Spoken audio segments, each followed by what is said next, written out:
Details చూద్దాం. అనకాపల్లి జిల్లా మండల కేంద్రం నక్కపల్లి ప్రభుత్వ పాఠశాల గ్రౌండ్ లో హాకీ మినీ గ్రౌండ్ ను హోంమంత్రి వంగలపూడి అనిత ప్రారంభించారు. ఆస్ట్రోటర్ఫ్ లో 1.6 కోట్ల రూపాయల వ్యయంతో మైదానం నిర్మించబడింది. మంత్రి అనిత హాకీ లెజెండ్ డ్యాన్ చంద్ చిత్రపటానికి పూలమాల వేసి నివాళులు అర్పించారు. క్రీడాకారులతో కలిసి హాకీ ఆడారు. హాకీ గ్రౌండ్ లో వాటర్, విద్యుత్ సమస్యలను పరిష్కరించామన్నారు. పోలీస్ విభాగంలో పనిచేస్తూనే క్రీడాకారులను తయారు చేస్తున్న సూరిబాబు స్ఫూర్తిదాయకమని అభినందించారు. నక్కపల్లిలో హాకీ కోర్టు ఏర్పాటు సంతోషకరమని, క్రీడల్లో రాణించే విద్యార్థులు మానసికంగా, శారీరకంగా దృఢంగా ఉంటారని, సమస్యలతో ధైర్యంగా ఎదుర్కోగల శక్తి వారి వద్ద ఉంటుందన్నారు. రానున్న కాలంలో నక్కపల్లి హాకీ నక్కపల్లిగా పేరు తెచ్చుకోవచ్చనే ఆశాభావం వ్యక్తం చేశారు. ఉపాక సర్పంచ్ చిన్న ఆత్మశాంతికి మంత్రి శ్రద్ధాంజలి ఘటించారు. ముఖ్యమంత్రి చంద్రబాబు, డిప్యూటీ సీఎం పవన్ కళ్యాణ్ చొరవతో నియోజకవర్గంలో స్టీల్ ప్లాంట్ కూడా రాబోతోందని వెల్లడించారు. ఈ సందర్భంగా మంత్రి అనిత హాకీ కోచ్లను సత్కరించారు.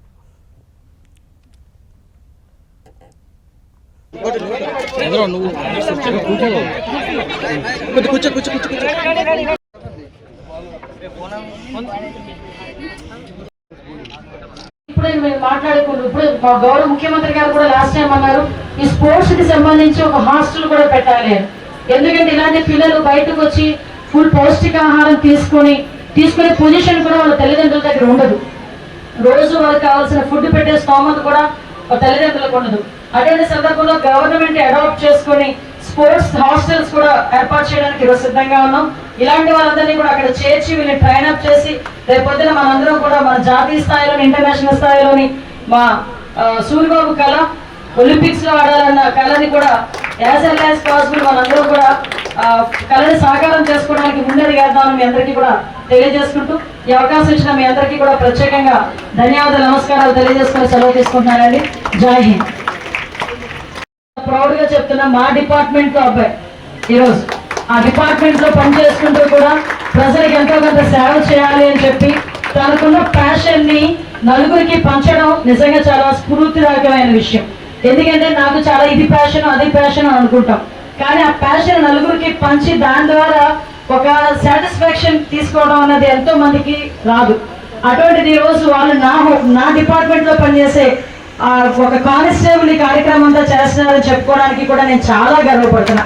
ఇక్కడికి వచ్చిన తర్వాత చాలా మందికి ఏంటంటే తల్లిదండ్రుల్లోని చదువు 24 గంటలు మా అబ్బాయి స్కూల్లో చదివేస్తున్నాడంటే అమ్మయ్య అనుకుంటాం. ఇంట్లో చదవలేదు అనుకోండి, వెంటనే ఏం చేస్తామంటే హాస్టల్లో పడేయండి అంటాం.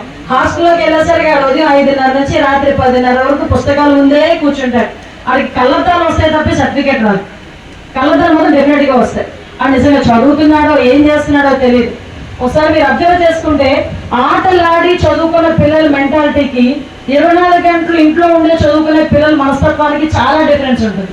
ఈ ఆటలు ఆడుకుంటూ పక్క చదువుకునే పిల్లలు ఉంటారు, వాళ్ళకి నిజంగా మెంటల్ గా, ఫిజికల్ గా స్ట్రెంత్ కానీ ఏదైనా సిచ్యువేషన్ ఫేస్ చేసే దమ్ము కానీ ఉంటుంది. కానీ 24 గంటలు చదువుతోనే మనకు ముడిపడి ఉంటుంది అని చాలా మంది మాట్లాడతారు. కానీ